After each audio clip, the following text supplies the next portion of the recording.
next example is the same problem, Walton's bookstore. We still have the cost of buying calendars is $7.50. The sale price is $10, and anything unsold can be returned for a refund of $2.50. Now, we start with an initial decision variable value of order quantity of 200 based on that being the average value. Now, we're going to introduce at-risk add-on to Excel. Okay. Now, to open the at-risk add-on, okay, you can either do this before opening the Excel file or afterwards. It doesn't matter when, but you need to do it, and for that you go to the Start button,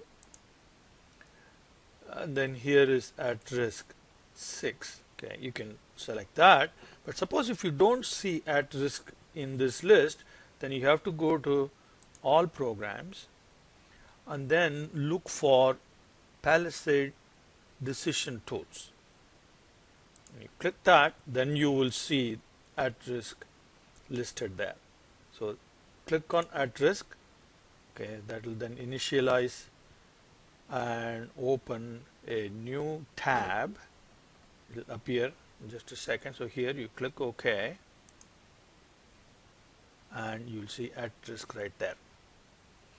Now, under this ribbon, you have lots of different options, and what we will be using are these three, and then we'll be looking at this also, and here is where we actually run the simulation, and these are options for generating reports. So we'll look at some of them, not all of them. We're not going to go through each and every aspect of at-risk, okay, but we will get a good flavor for it. Okay, so now that the at-risk ribbon is available to us, then we have to now set up what the demand is going to be like.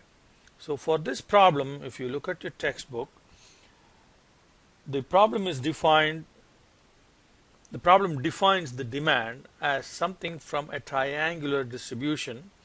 A triangular distribution has a minimum value, a maximum value, and a most likely value. Okay.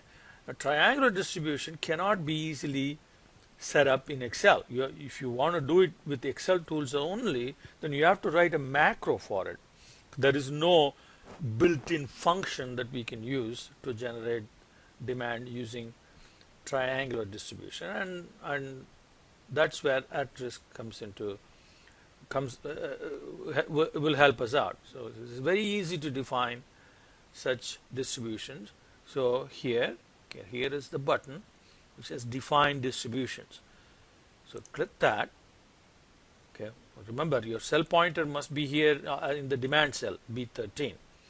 Then you click that, and here is a list of all the different probability distributions you can use to generate the demand. So you can use beta general, binomial, cumulative. You can even do discrete, where you can define the discrete values and the probabilities like we did with the VLOOKUP in the previous examples, exponential, and so on. So there is lots of them, and we can even define your own distribution. But here is triangular distribution, where minimum, most likely, and the maximum. So click that and select that distribution. Okay, or you could double click, either way. Now here is the minimum, most likely, and maximum values that we have to set up for the triangular distribution, and for that we need to select these three cells, and the way to do that is to click this button. So that is Assign Excel References as Arguments. So if you click that, that will open the triangular distribution minimum, most likely, maximum window. So here you can go and highlight the three cells, and you will see that the cell references for those three cells will be populated here in this box. So there it is, E4, E5, and E6.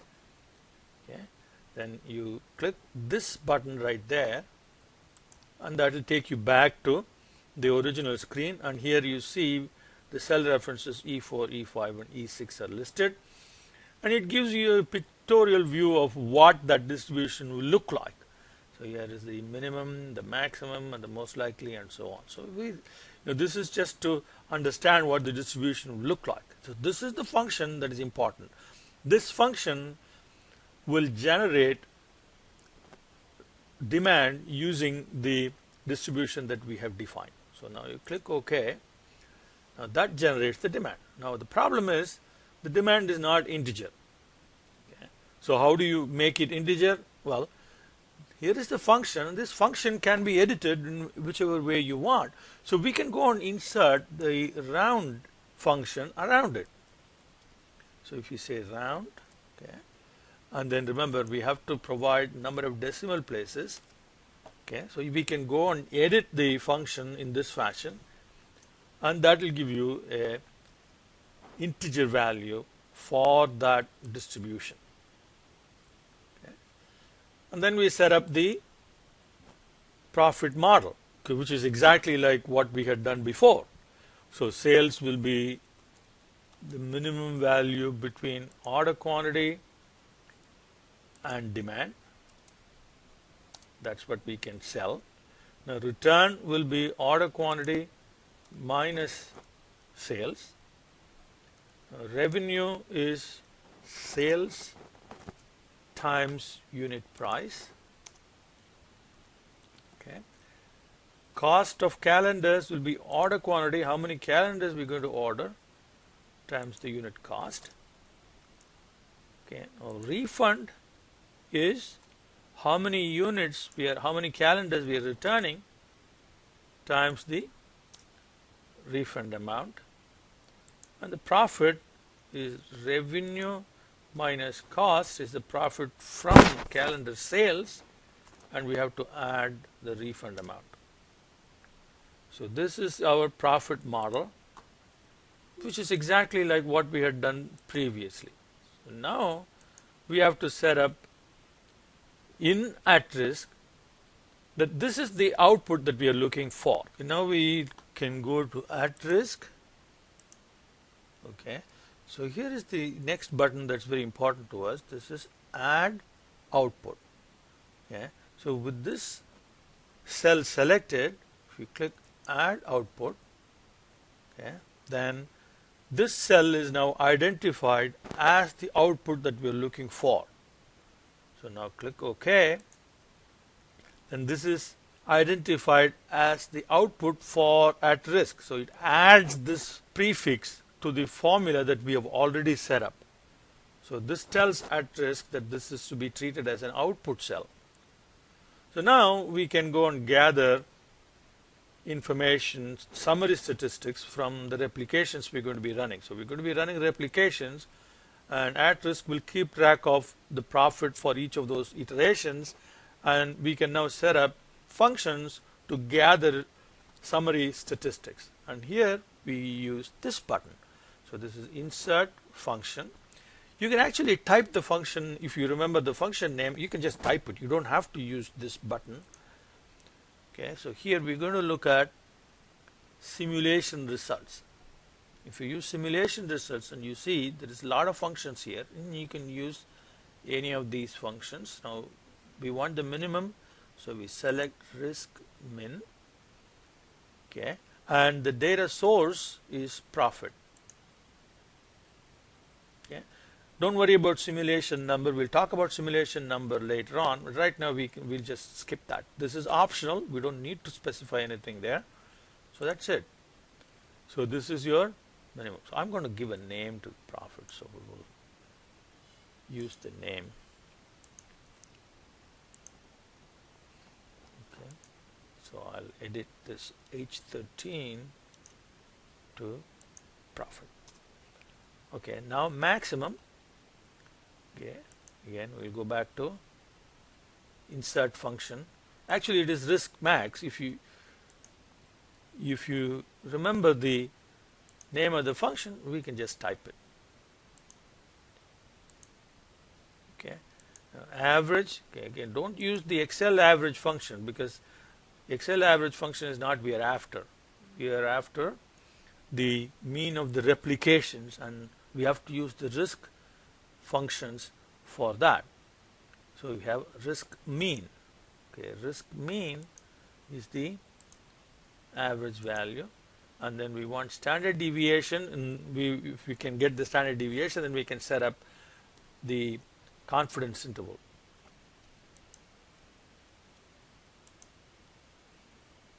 Okay, so risk standard deviation of profit. Okay, fifth percentile. So here we have risk percentile. Okay, so profit, and we want the fifth percentile. So 0.05 is what we have to specify, and here we want the 95th percentile.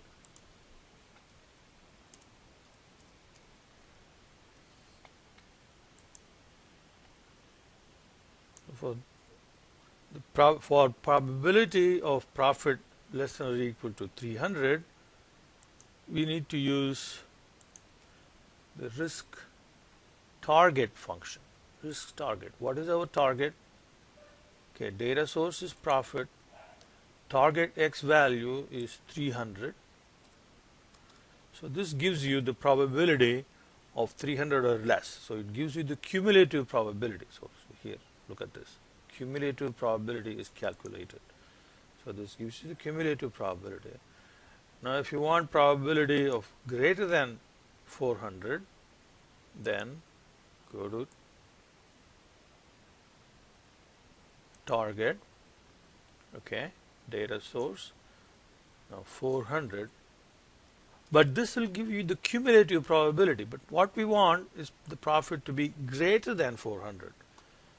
So click OK, and then you go and do 1 minus that probability. So that will give you the upper tail probability value. Okay. So now we have set up everything that we want. Now we need to run the simulation. So here we need to make sure that this little button here, okay, has the background solid background. So it should not be the transparent background. So if I click that, this acts as a toggle. So the background is gone. So you don't want that. You want that background to be solid. Okay. You can go to settings and change the settings if you like. Number of iterations and simulation number, we will look at that later on, and so on. Or you can change the number of iterations right here. So let's select 1000 as the number of iterations, and then we need to click start simulation. Now, simulation is running. Okay, at the conclusion of the simulation run, okay, it gives you an output in graphical form. So and summary statistics are provided here, maximum, minimum, mean, mode, and so on. And of course we have set up that kind of output, summary output, right here previously. So here are the, let's go ahead and format all of this.